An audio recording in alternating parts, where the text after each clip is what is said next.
until a SEAL recruit caught a glimpse of the tattoo on his forearm while reloading and froze. Not because it was flashy, but because it wasn't. It was a symbol you don't just ink, you earn it. The SEAL candidate froze when he caught a glimpse of the tattoo on his arm while changing magazines. Not because it was flashy, but quite the opposite, because it was simple. This wasn't just a tattoo you get done, it was a symbol you earn. And when the candidate asked where he had served, the entire range fell silent, because the answer didn't come in words, just a number, a year. And suddenly, nobody was laughing anymore. Welcome to the Real Heroes Stories. Before we begin this story of silent skill and forgotten legend, tell us in the comments where you're watching from today. And if you believe stories like these should be remembered, hit that subscribe button and help us ensure they're not forgotten. The range opened at 7 a.m., but the old man was always there at 6:45. He didn't talk much.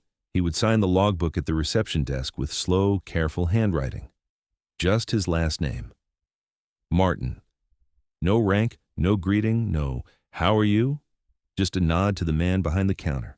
Then, he'd walk with the same quiet steps to lane 7, the farthest from the building, away from the Bluetooth speakers and ego conversations. He wore the same things every time: faded jeans, beige plaid shirt with sleeves rolled to the elbows, and a brown baseball cap that used to be blue.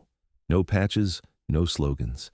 The brim curved just enough to shade his eyes. His boots were old but clean. He carried his bag in his right hand, low and steady, and never brought more than he needed.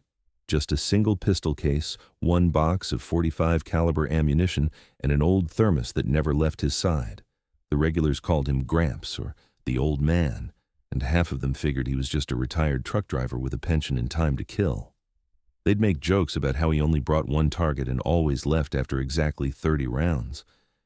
But the staff noticed something different: the way he moved, how he surveyed his surroundings with quiet precision, how his eyes rested not on the paper silhouette downrange, but on the metal behind it, as if measuring wind speed that wasn't even there. He never flinched, never wasted ammunition, never picked up his brass. Most guys on the line wouldn't notice, but those who knew what to look for, they'd notice. That morning the range was busier than usual. Young Navy personnel had come together, on leave, joking around, confident. One of them, a tall, lean guy with a shaved head and a Trident badge in his gym bag, set up 2 lanes over from Martin. His name was Jared. He was a SEAL candidate on leave before heading to advanced training in Coronado. Confident, focused, and sharp enough to understand what was real. At first, he didn't pay much attention, just another civilian shooting next to him. But then he heard it. The rhythm, not the volume, not the recoil, the rhythm. 3 shots, reset, 2 shots, reset, all tight, all deliberate, no wasted movement. Jared glanced sideways. The old man's grip was textbook perfect. His stance was flawless. He wasn't reacting to the weapon, he was controlling it. That's when Jared leaned a bit closer and caught a glimpse of his arm as the man changed magazines. It was faded, sun-bleached, but undeniable. A tattoo, not a flag, not an anchor, not a skull, just a number. 2 digits and a badge that only that operational unit could earn. Jared held his breath and looked again. This wasn't from some tattoo parlor. This was from a time when tattoos were earned, not designed. Jared waited a minute, watching Martin's grouping get tighter with each shot. Then, curiosity overcoming caution, he nervously stepped closer and spoke. Jared asked, "Excuse me, sir, that tattoo on your arm. That's 1st Recon, isn't it?" The old man didn't turn, didn't smile, just emptied his magazine, made his final perfect shot, slowly set his pistol on the bench, and finally looked Jared in the eyes. The answer came without a smile. Once. Just once. That was it. But Jared knew what that meant. After the old man said once, Jared stood motionless for a while. This wasn't a rejection. It was something heavier, like a door had been cracked open just to say, "Don't push further." So Jared didn't push, not yet. He just nodded, returned to his lane, and continued shooting, but not with the same rhythm, not with the same ease. His eyes kept drifting left, watching. Martin wasn't rushing. He wasn't fast, wasn't flashy. precise, measured. Every movement carried the weight of the moment. He didn't hurry or show off when changing magazines, just calm efficiency. Magazine in, bolt check, fire. His grouping was tight. It always was. And after each shot, he'd pause, as if reliving that moment before it happened. Jared's buddies didn't notice. They were laughing, comparing their groupings, making bets. One of them, a young guy named Petty, leaned over and chuckled. Petty said, "Hey, that old guy's still shooting pretty good, huh?" Jared didn't answer. He just kept watching, thinking, because he'd seen this kind of marksmanship before, but only from instructors. The kind that commanded attention without needing to shout. The kind that silenced you. 15 minutes later, Martin finished his 45-30 rounds. Not a single shot missed the inner circle. He lowered his pistol, pulled a faded cloth from his bag, and began cleaning it there without hurrying. Jared hesitated, then approached once more. Jared said, "Sir, if you don't mind me asking, when did you serve?" Martin didn't answer at first. He set down the cloth, opened the slide, and looked at Jared. Not annoyed, not guarded, just calm. Martin said, 66 to 74, Recon, Southeast Asia. Jared swallowed. This matched exactly what he'd been thinking. And that tattoo wasn't for bragging rights. This was Marine 1st Recon, forward unit, deep operations, radio silence, the kind of assignments where names didn't come home, where files were deliberately lost. Jared said, "Were you in Laos?" Martin gave a half nod. Martin said, "Among other places." That's when the noise from the other lanes began to fade. Not really, but in feeling, as if the rest of the range surrounding Lane 7 had become a quiet corridor.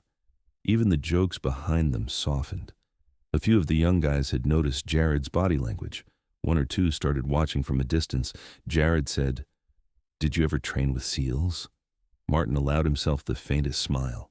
Martin said, "Back then we all did a bit of everything. You swam, you survived, or you didn't." Jared couldn't help but smile. Jared said, "Sir, my commander told us about an operation from 1971, Deep Jungle Rescue. The guy leading the extraction got wounded but carried 2 men under fire, said it stayed classified for years." Martin didn't blink. Martin said, "A lot of things stayed classified for years." And just like that, the door closed again. Not harshly, just enough to remind Jared that some stories aren't told, they're carried, like unfired rounds, like names not written on medals. Martin stood up, stretched his back, and zipped his bag. Jared instinctively stepped aside. A few of the other shooters looked over, now curious, now quiet. The way the young SEAL moved told them the man being given space wasn't just anybody. As Martin turned to leave, Jared did something rare. He came to attention. No joke, no sarcasm, just respect. Martin stopped mid-step, looked back. Jared said, "Sir, thank you for your service." "Really?" Martin studied him for a moment, then slowly walked back and placed something in Jared's hand. A medal, heavy, real. One side bore the 1st Recon badge, the other carried a single word, "Still here."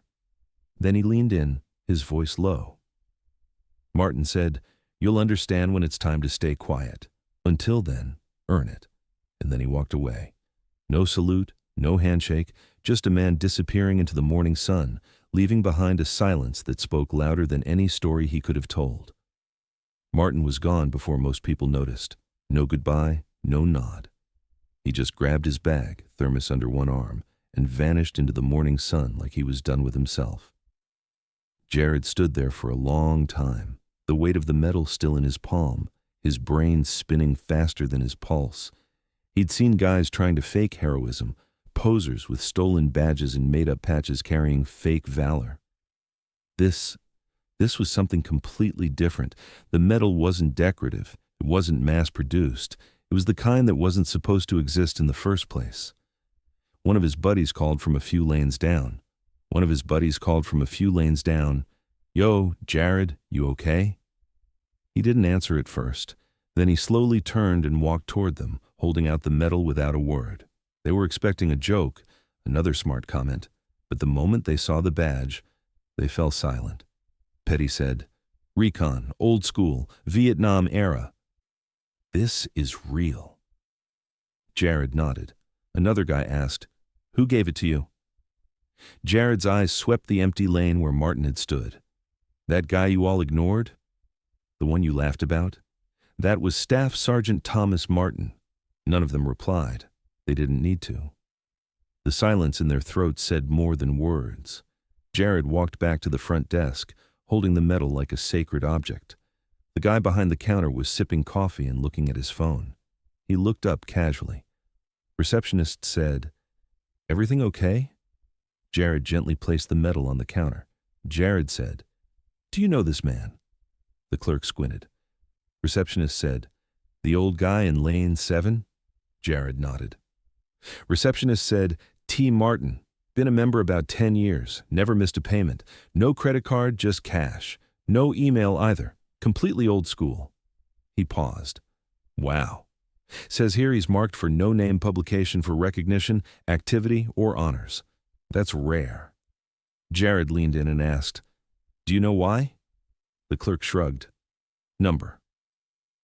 "The only thing he said when I thanked him for his service, he looked me straight in the eye and said, 'I didn't do it for you to thank me.'" The man laughed nervously. "Never brought it up again." Jared didn't laugh. He just looked at the medal again. Then, without another word, he left the building. That night he couldn't let it go. He tried to sleep. Couldn't. Around midnight he opened his laptop, dug through classified archives, and started piecing things together. It took hours. Most names were redacted. Some dates were deliberately wrong. But finally, in a buried Mac v. Sog record from 1971, there it was. One line, no ceremony, no headlines, just S. Sergeant Thomas Martin, 1st Recon, Laos, March 6th. Extraction under fire, 7 rescued, refused medical aid, wounded twice, declined award, recommendation buried. Note, whereabouts accepted as unfillable. Now silent. That word hit Jared like a punch. Silent. That was the mission back then. You did the job. You didn't talk about it. You didn't write books. You didn't tweet about trauma. You carried it quietly forever. And Martin had carried it all the way, quietly, to that plastic bench at the range, all the way to that last box of 45 ACP. Decades of wearing plaid shirts, just being another old man. But now Jared knew. And so did the others. When Martin came to the range the next time, everything was different. The following week, Martin came back as usual. Same truck, same time, same quiet steps on the gravel parking lot. He nodded to the guy behind the counter, signed his name on the board, and headed toward lane 7. His boots made soft crunches beneath him, carrying the same old bag with the half-open zipper and just one pistol inside. Narrator voice. Same box of 30 rounds, same beat-up thermos wedged between his elbow and ribs. But this time the atmosphere was different. Jared was already there early. Not just him either. 3 guys from his team had come before dawn and were waiting in the back benches. They didn't say a word as Martin walked past, didn't interfere with him. They just stood a little straighter, gave him a nod, and watched with the kind of attention usually reserved for instructors, not old guys in jeans. Martin sat up without looking around, secured his target, adjusted his stance, but he noticed the quiet. Not the absence of gunfire. There was still plenty of that. But the change in tone, less chatter, less bragging, a bit more respect as sections were cleared, a bit more patience when loading magazines. Halfway through his second string of fire, Jared approached, this time not casual but calm, controlled. Martin waited for him to finish his group, then quietly offered something. A new box of ammunition, sealed .45 caliber. Jared said, "Didn't think 30 would be enough today." For the first time, Martin gave a nod that lasted more than half a second. He accepted the box, calmly reloaded, and continued shooting. No words, just the soft, undeniable rhythm of someone who knew exactly what he was doing. Later, after the brass had settled and the smell of gunpowder had thinned in the air, Martin sat on the edge of the wooden bench, sipping from his thermos. The young men passed by one, not as a crowd, not in line, but quietly, individually. A nod, a handshake, a simple "sir." Nothing rehearsed, Nothing forced. Petty, the kid who'd been joking a week earlier, lingered a bit longer than the others. He cleared his throat. Petty said, "We looked you up. Some of us, I mean. You saved a lot of people." Martin wiped the rim of his thermos with his sleeve. Martin said, "They saved each other." Petty opened his mouth to reply, then gave up. He just nodded and walked away. The last one left was Jared. He sat on the bench next to Martin, both of them looking toward the range, not at anything in particular. They didn't speak for a while. Finally, Jared asked. Jared said, "Did you ever think about teaching?" Martin let out a soft breath.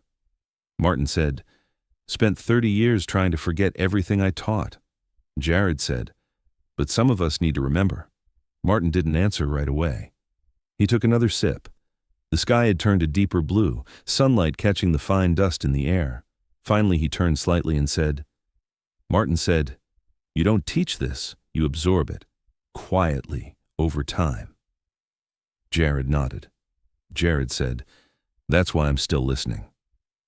This time Martin looked at him longer, then stood up. Martin said, "Then don't talk so much." Both of them laughed quietly. Before leaving, Martin left the fresh box of ammunition untouched on the bench. A small gesture, but one that said everything. That afternoon, the range staff made a small change. A brass plate no bigger than a business card was screwed into the wood above Lane 7. It didn't say hero. It didn't say legend. It didn't even say recon. It simply said, reserved lane until further notice. Martin never asked who put it there, and he never told them to take it. Do some people teach with words, others with their presence? Martin never told war stories, never raised his voice, never asked for thanks. He came, fired 30 shots, and left more impact than most people who talk for hours. He didn't need to prove anything to anyone, not to the range, not to the young men beside him, not even to the generation that forgot to ask. But when one of them was finally smart enough to look close enough and see the truth under his sleeve, the silence was broken. The thing about real warriors is they don't advertise. They wait for someone to be smart enough to notice how they move, how they stand, how they matter without needing to be seen. Martin didn't need a biography, didn't need applause. All he needed was the presence of that soldier who looked beyond the surface and asked the right questions. And from that moment on, every round he fired taught more than any lesson could. Now I ask you, have you ever met someone like Martin? A veteran who never brags, never boasts, just stands quietly, carrying history in their hands and letting time forget until someone remembers? Say their names in the comments, share their stories, let others know who they are before the silence takes over. Because at Human Stories, we believe the most powerful stories don't shout, they wait. Thank you for watching. If this story touched you, subscribe, share, and help us keep these voices alive. See you in the next one. And until then, if you see an old man at the range, reloading slowly, standing alone, watch his stance. You might be standing next to a legend. End.